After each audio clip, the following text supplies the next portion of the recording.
konten kali ini bisa dikatakan adalah konten perpisahan juga dengan teman-teman Sobat DPP.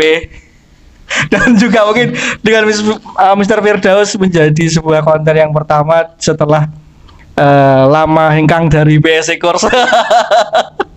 Dan menjadi penutup narasumber kita. Jadi memang ini last episode ya berarti ya? Oh iya. Lagi mana?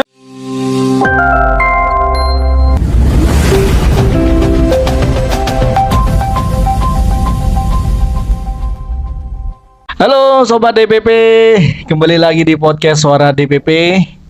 Spesial edisi kali ini di penghujung bulan Februari menghadirkan sosok di balik layar BSE tempo dulu. Sebelum ada tim yang sekarang ini sudah ada beliau. Langsung aja, ini dia Mr. Firdaus. Ya, halo. Assalamualaikum Mr. Firdaus. Ya, waalaikumsalam warahmatullahi wabarakatuh. Comeback lagi ya ke BSE ya. Gimana? Ya, comeback sebagai tamu ya. Gimana kabarnya? Udah lama nggak pernah jumpa loh sama Mr. Firdaus ini. Ya, baik banget lah ya. Kabarnya selalu baik. Karena sebelumnya sibuk di kerjaan, jadi sempat main kayak gitu. Jadi baru kali ini bisa mainnya. Lah ya itu. Tadi aku udah memulai ya bahwa dulu Mr. Firdaus ini pernah menjadi bagian dari tim BSE. Jadi sebelum beliau hijrah ke Surabaya karena ada tuntutan kerjaan lagi, sehingga beliau melepas yang di BSE kemudian ke Surabaya. Oke, gimana kesannya setelah mungkin beberapa lama di tahun 2019 sebelum pandemi lah intinya Mr. Firdaus ini gabung, kemudian keluar merantau ke kota dan kembali lagi ke kampung halaman, gimana perasaannya? Perasaannya apa ya, sebenarnya cukup banyak yang digangeni ya dari suasana desa, terus kemudian teman-temannya juga di desa gitu. Jadi cukup banyak yang digangeni, apalagi kalau di Surabaya itu saya kan merantaunya sendiri nih. Jadi berangkat dari desa, berangkat dari Banyuwangi ini tuh sendiri. Jadi praktis di sana juga nggak ada banyak teman. Apalagi kalau di tempat kerjanya itu juga nggak banyak teman kerjanya gitu. Jadi tim kecil gitu. Jadi ya temennya terbatas gitu sih. Jadi banyak yang digangeni yang di desa di Banyuwangi ini gitu. Oke. Kalau ngomongin profil nih, mungkin teman-teman Sobat DPP penasaran. Dulu Mr. Firdaus kan di BSE bagian dari konten kreator. Ya. Nah, pertanyaannya adalah apakah dulu waktu sekolah, entah itu dari mulai kuliah maupun sebelumnya, itu emang sudah menyukai, menggeluti terkait dunia konten kreator, desain mungkin dan sebagainya? Oke, jadi mungkin kalau ada yang belum tahu, CC itu konten kreator. Konten kreator, jadi tugasnya itu bikin kayak video, bikin desain grafis, desain atau poster ya gitu-gitu. Untuk background saya terkait CC atau konten kreator ini dari MTS ya, dulu dari setingkat SMP lah. Itu pertama kali keluarga saya itu punya laptop. Itu salah satu aplikasi pertama yang diinstal itu namanya Photoshop. Nah itu satu aplikasi buat ngedit foto, bikin poster kayak gitu. Jadi mulai dari sana belajar lah untuk desain grafis kayak gitu. Diawali dengan edit foto kayak gitu sih. Jadi terus berkembang, kemudian tetapi setelah lulus SMA itu tidak lagi banyak memegang tentang desain grafis kayak gitu. Jadi untuk sekarang mungkin ya agak banyak turun gitu ini skillnya kayak gitu. Karena ternyata waktu kuliah itu berarti agak ngambil desain itu deh, ngambil desain grafis mungkin atau apa? Kuliah jurusan apa sih? Spill sedikit dong. Kuliahnya saya di Politeknik Jember ya. Jurusannya informatika. Teknologi informasi. Program studinya itu manajemen informatika. Nah itu agak jauh sama desain grafis. Karena yang dipelajari itu kayak tentang software atau perangkat lunaknya komputer lah. Jadi diajarinya itu bikin aplikasi, ngoding kayak gitu. Jadi programmer lah, memproduksi Oke. programmer kayak gitu. Berarti ini ya kayak bisa jadi hacker. Bisa gak sih? Kan lagi Ya. booming sekarang hacker itu loh. Iya, Gimana? iya. Itu ya Virka itu ya. Oh, iya. Iya. Itu sebenarnya bisa jadi ke sana. Oh. Cuman itu kreativitasnya lah, kreativitasnya sebagai orang yang belajar IT itu berkembangnya mungkin bisa jadi ke hacker atau bisa jadi ke programmer atau ke yang lainnya. Jadi kan banyak nih kalau sudah masuk dunia IT itu banyak sub-subnya gitu. Oke. Contohnya hacker atau programmer atau program developer kayak gitu misalkan, atau security kayak gitu. Gitu. Cuman kalau saya itu enggak apa Sejauh itu ya. ya enggak sejauh itu untuk belajar ke hackerannya kayak gitu, jaringannya kayak gitu. Oke. Itu enggak terlalu belajar ke sana gitu.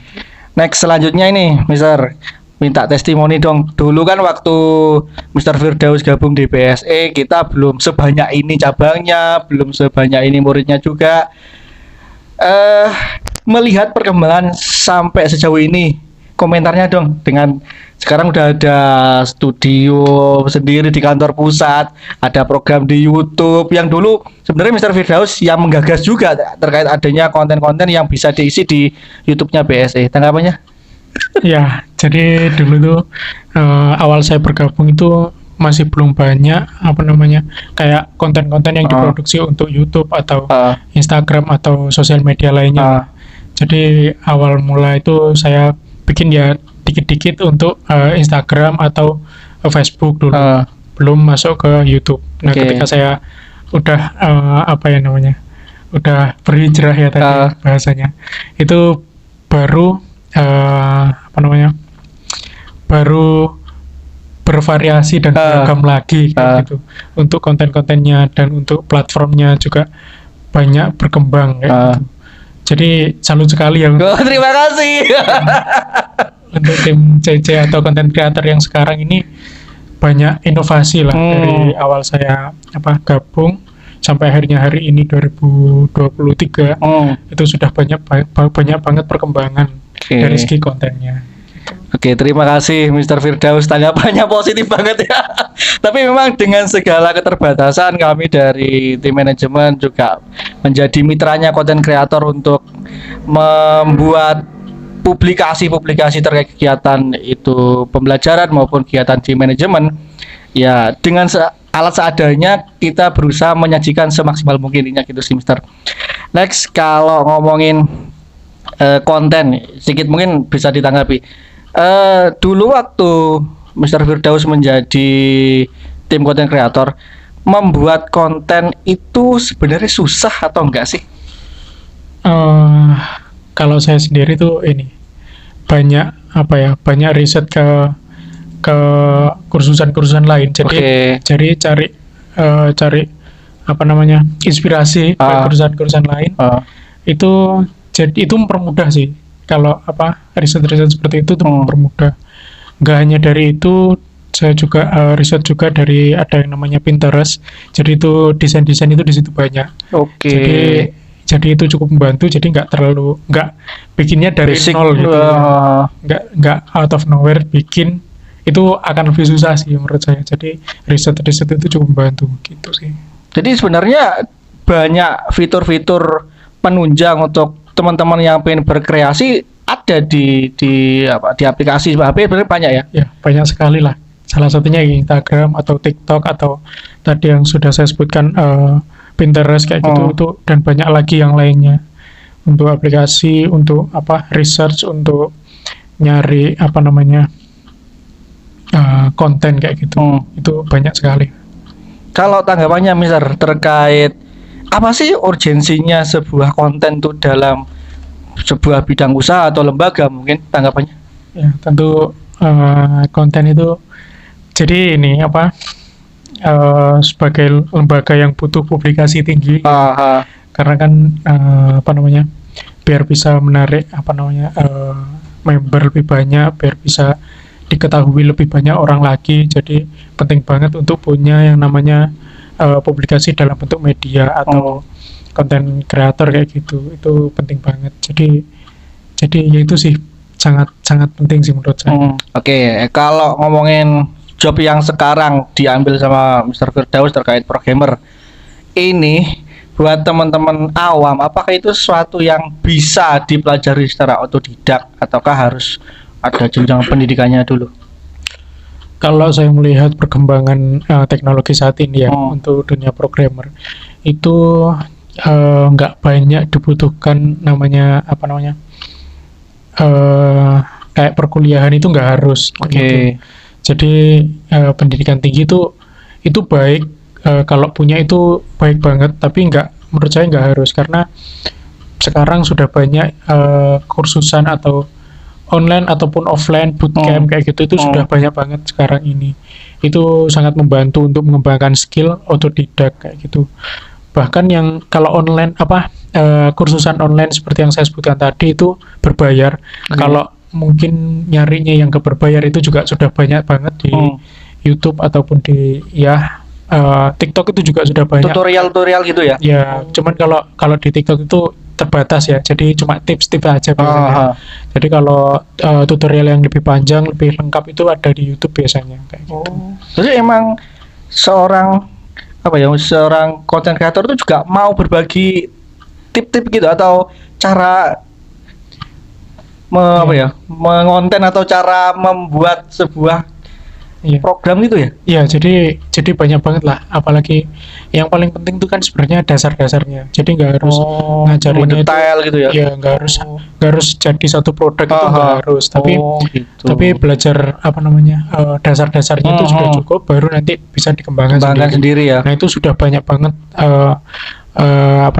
konten kreator Indonesia maupun luar negeri yang bikin tutorial gratis kayak gitu.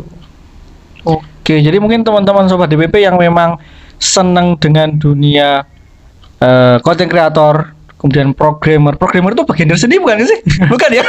Atau bagian dari rumus matematika yang sulit, algoritma gitu ya?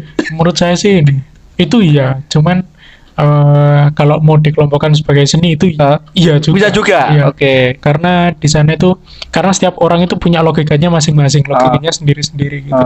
Nah, itu yang bikin programming itu menjadi seni kayak gitu. Jadi setiap orang punya alur kerjanya masing-masing. Jadi kan kalau programming itu atau suatu program itu dibikin dari struktur prosedur-prosedur yang urutan gitu. Nah, urutannya setiap orang itu beda-beda. Prosedurnya itu beda-beda. Jadi itu bisa masuknya sebagai seninya itu gitu. Oke. Jadi tergantung imajinasi masing-masing itu ya pengguna tadi itu ya. Iya. Jadi menurut saya ini udah paling oke. Menurut orang lain itu belum tentu gitu. Mungkin bisa jadi sama-sama jadi kalau program itu ada input, ada output. Jadi sama-sama inputnya A, keluarnya itu belum tentu A kayak gitu. Itu seninya di situ. Gitu. Nah, ini next pertanyaan selanjutnya terkait ini, Mister.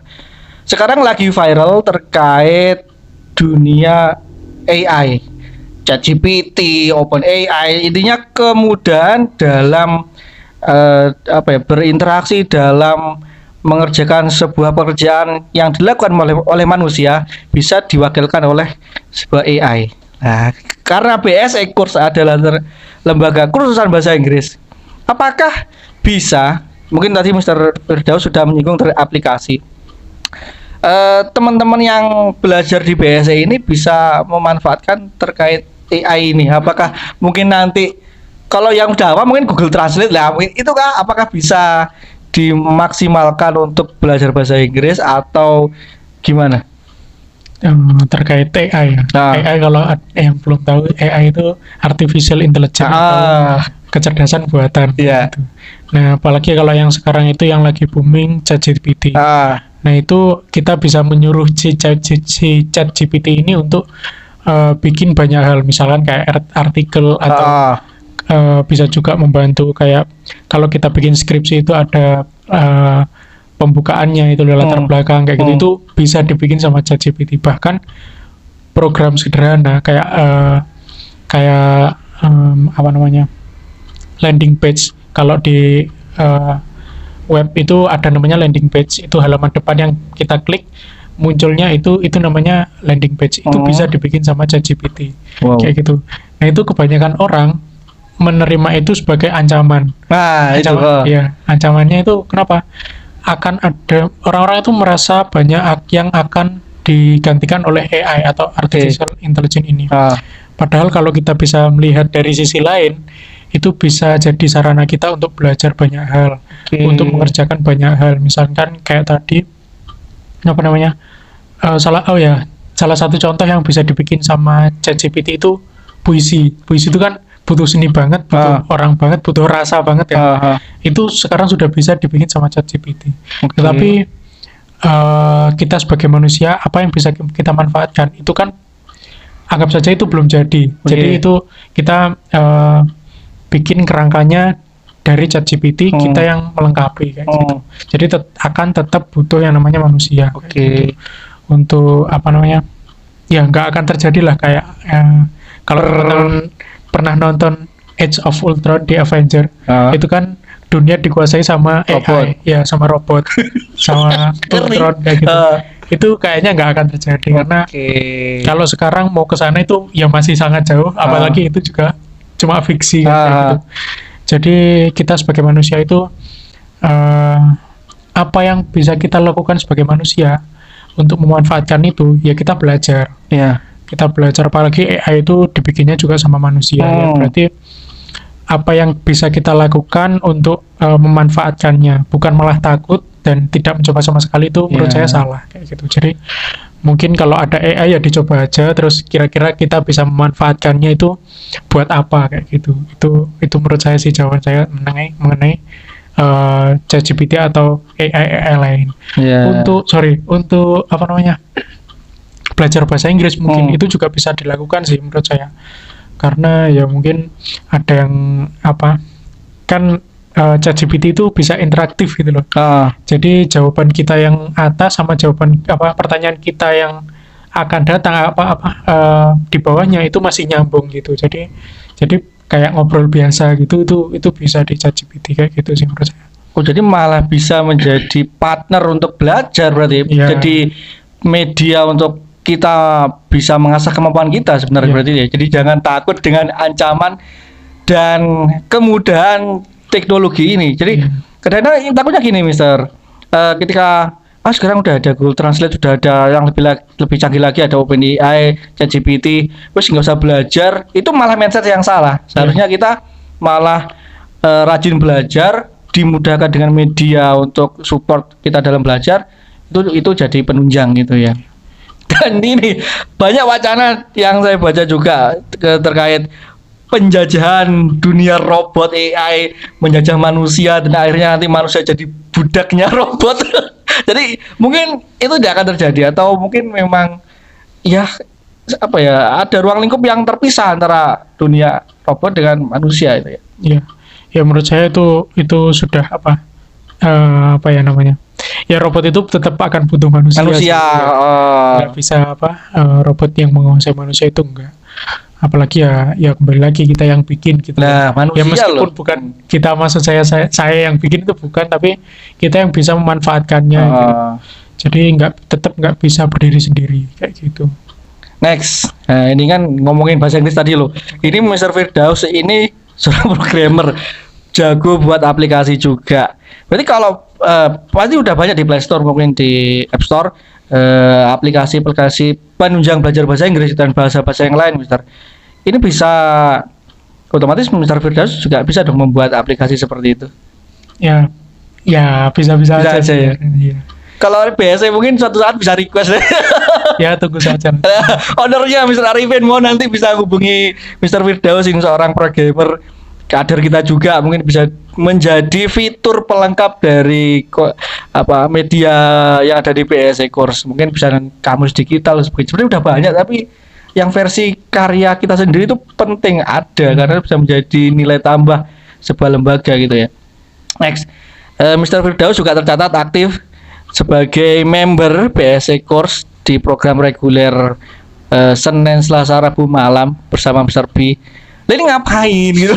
Udah ahli IT, udah mungkin terbiasa dengan tadi itu OpenAI dan sebagainya, tapi masih mau belajar. Ini perlu digali lagi lebih dalam. Kenapa harus sampai belajar kursus lagi di PSE gitu?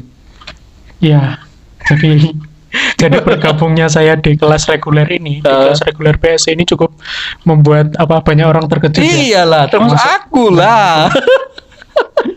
Gimana ceritanya? Ya itu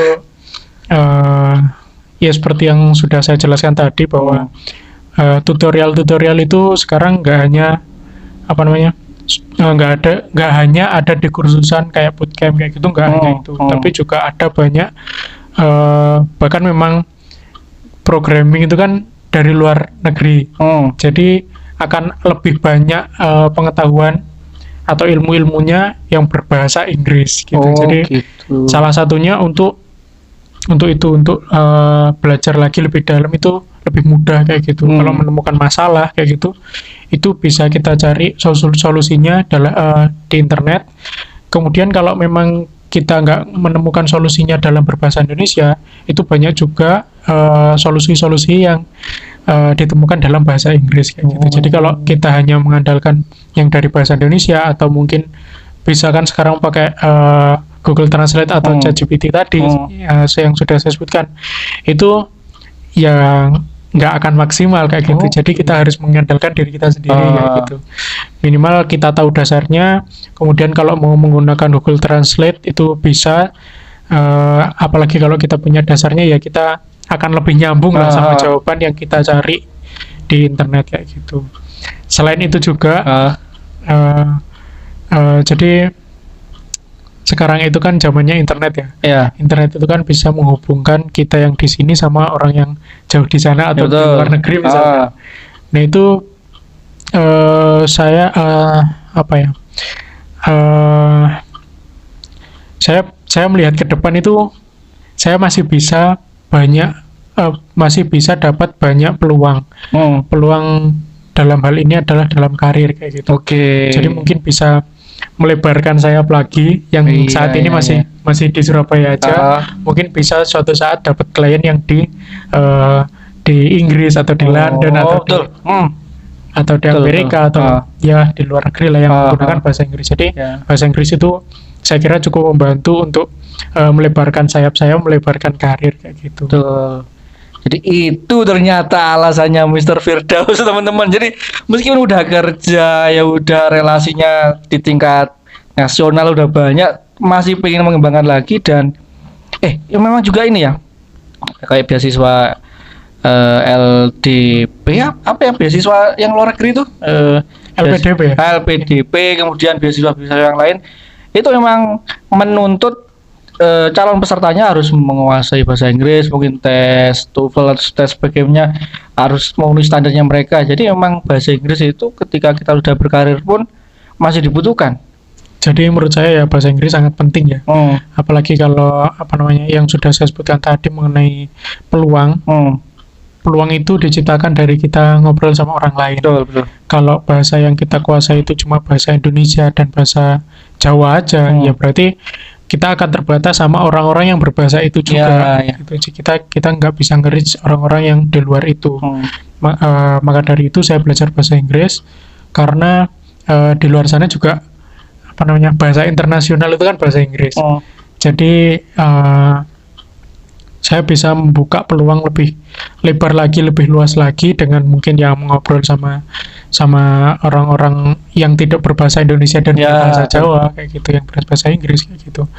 Untuk itu sebenarnya juga saya sudah mulai ya, maksudnya membangun komunikasi itu. Ya untuk belajar sih. Jadi saya pakai aplikasi yang namanya, ini jadi kayak promosi. Enggak apa-apa. Tapi memang itu teman-teman yang lain bisa nyontoh nanti, Mister. Ya, boleh. Jadi saya pakai aplikasi namanya Tandem. Nah, itu Tandem. Tandem ya. Jadi itu memungkinkan kita untuk belajar untuk ngomong atau belajar bahasa Inggris dengan cara chatting atau telepon atau bahkan video call dengan orang lain yang tidak dikenal yang punya interest untuk belajar bahasa juga. Jadi mempertemukan suatu contoh saya yang berbahasa Indonesia ingin belajar bahasa Inggris, itu bisa dipertemukan dengan orang yang sudah bisa berbahasa Inggris yang ingin belajar bahasa Indonesia. Jadi kita bisa sharing ya. Sharing ya, benar. Betul. Sharing. Nah, salah satu teman saya yang dari Tinder sampai tandem ya. Dari tandem itu ada satu dari Thailand. Jadi sama di cup. Iya. Kebetulan dia juga guru bahasa Inggris ternyata. Di sana? Dia belakang saya tahu dia guru bahasa Inggris, dan ya sampai sekarang masih intens komunikasi lah. Komunikasi, dia sesekali juga belajar bahasa Indonesia. Saya ya beberapa kali tuh dikasih tahu bahasa Thailand itu adalah dikit-dikit kayak gitu. Itu tahu cuma gitu. Iya cuma itu. Fandi kalau itu Fandi itu artinya selamat tidur. Oh, Fandi. Sudah itu aja, yang lain nggak tahu. Sama di apa artinya? Tanya kayak itu. Boleh nanti saya tanyakan. Okay. Kan viral itu sama di cup. Kon cup. Selain Thailand mungkin ada masih itu. Kalau yang sebenarnya saya sudah cukup beberapa kali ya ketemu orang luar dari Indonesia itu beberapa kali, cuman yang sampai panjang chatnya sampai bertukar sosial media kayak gitu, yaitu cuma yang dari Thailand itu. Itu cowok cewek? Cewek. Oh, normal. Soalnya Mr. Firdaus juga masih aku nggak ngomong ya. Jadi emang bisa menjadi jalan kita berinteraksi lebih luas dengan orang lain gitu. Iya. Meskipun konteksnya sama-sama saling belajar. Betul sekali. Oke, next. Kalau ngomongin tadi relasi, aku jadi teringat sama Mr. Rozi. Dulu kita sempat ngundang juga Mr. Rozi, itu rumahnya Pesanggaran. Tetangganya Mr. Jeffrey BSE Pesanggaran. Jadi beliau lahir di sana, besar di sana. Karena itu tadi beliau punya basic bahasa Inggris, beliau punya mitra dari Prancis, punya villa di Bali. Jadi mereka kerjasama, nanti Mr. Roji yang menghandle, yang investornya dari Prancis itu. Jadi memang dengan menguasai bahasa Inggris dan bahasa yang lain mungkin itu bisa memperluas peluang kita untuk bisa bermitra, berrelasi dengan orang lain gitu ya. Dan itu bisa menunjang karir dan kerja kita ke depannya gitu ya. Benar sekali. Harapannya, mungkin tanggapannya buat teman-teman generasi pelajar khususnya member BSE Course yang sekarang masih berproses belajar di BSE, masih sekolah, masih mencari jati dirinya, mungkin mencari skill yang bisa tak kembangin gitu. Mungkin saran dan tanggapannya buat adik-adik. Ya, mungkin ada banyak ya untuk skill dasar yang bisa kita kuasai sebagai mumpung kita masih dalam usia yang belajar, itu ada banyak skill dasarnya. Salah satunya itu komunikasi. Oke. Nah, komunikasi itu kalau mungkin yang sekarang sudah cukup cukup dipakai itu bahasa Jawa dan bahasa Indonesia di sekolah, itu tambah lagi lah satu bahasa Inggris karena kedepannya juga akan apalagi sekarang itu zaman kolaborasi ya. Iya. Jadi kita nggak bisa hanya berkolaborasi hanya dengan orang-orang Indonesia saja. Ya, itu sangat baik sih kalau bisa berkolaborasi sama orang Indonesia saja dan menghasilkan sesuatu yang besar. Tapi kalau apa yang kita ingin hasilkan itu jauh lebih besar lagi, ya kita harus butuh banyak resource lagi dari dalam maupun luar negeri. Salah satunya dengan komunikasi dengan bahasa Inggris kayak gitu. Jadi itu teman-teman Sobat DPP, sedikit masukan dari Mr. Firdaus. Ya luar biasa sekali, artinya masih muda tapi sudah punya gambaran, punya gagasan untuk ke depan lebih luas lagi terkait karirnya. Karena udah sesi kontennya udah nih ya. Jadi saya intinya terima kasih sama Mr. Firdaus. Nggak mau taruh atas sih, nggak apa-apa. Mau nangis-nangis. Jadi ini menjadi sebuah momen terakhir atau mungkin momen kenangan yang sudah hampir 1 tahun bersama teman-teman Sobat DPP lalui bersama kami dari Dharma Bakti Pelita, nama oke, yayasannya sorry, yang sorry, kita saya pakai. belum tahu, ya. Oh iya, nggak apa-apa. Ini konten kreator lama ya, Ya, belum tapi kasih tahu. kan belum ini. Ya, Oh. ya itulah ya. Lanjut.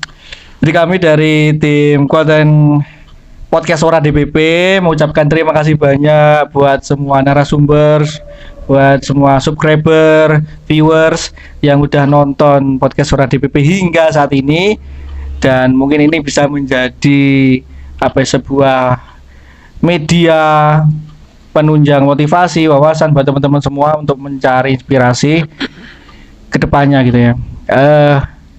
Mungkin ini agak sulit untuk saya sampaikan bahwasanya konten kali ini bisa dikatakan adalah konten perpisahan juga dengan teman-teman Sobat DPP. Dan juga mungkin dengan Mr. Firdaus menjadi sebuah konten yang pertama setelah lama hengkang dari BSE Course. Dan menjadi penutup narasumber kita. Jadi memang Jadi ini last episode ya berarti ya? Oh iya iya. Lah Kok gimana? saya dikasih tahu saya. Jadi gitu. Jadi karena memang ada beberapa hal yang kami dari tim kreatif harus tindak lanjuti. Jadi ya sudahlah, nggak apa-apa gitu ya. Tapi intinya kami terima kasih banyak buat teman-teman semua yang sudah support kami, sudah dukung kami. Semoga teman-teman bisa mendapatkan hal-hal positif ke depannya. Itu aja sih. Mungkin nanti kalau hari Sabtu depan kok nggak ada podcast lagi, ya ditunggu entah kapan lagi ada. Ya kita doakan lah ini jadi Waduh. ini jadi penutup tapi untuk season 1 mungkin Ya, kita doakan akan ada season-season selanjutnya Ya, untuk episode terima kasih. ini. Ya kita doakan saja. terima kasih. Itu Dan kan saya terima diundang kasih. lagi. Mau cita-citanya mau ke Thailand gitu loh. Oh, iya. Intinya terima kasih buat Mr. Firdaus sudah meluangkan waktu hadir di studio podcast Ora DPP, meluangkan waktunya di sela-sela kesibukan kerja yang kemarin juga habis dari Kalimantan. Kita undang, ayo kapan bisa syuting, ini momen terakhir loh. Terima kasih banyak udah mau berbagi kisah bersama teman-teman Sobat DPP. Ya, saya juga terima kasih banyak telah diundang di Ya, podcast ini. Jadi podcast penutupan pula. Ini sangat spesial buat saya. Terima oke. kasih. Oke, itu aja teman-teman Sobat DPP obrolan saya bersama Mr. Firdaus, member BSE Course, juga alumni konten kreator BSE. See you next time. Bye bye.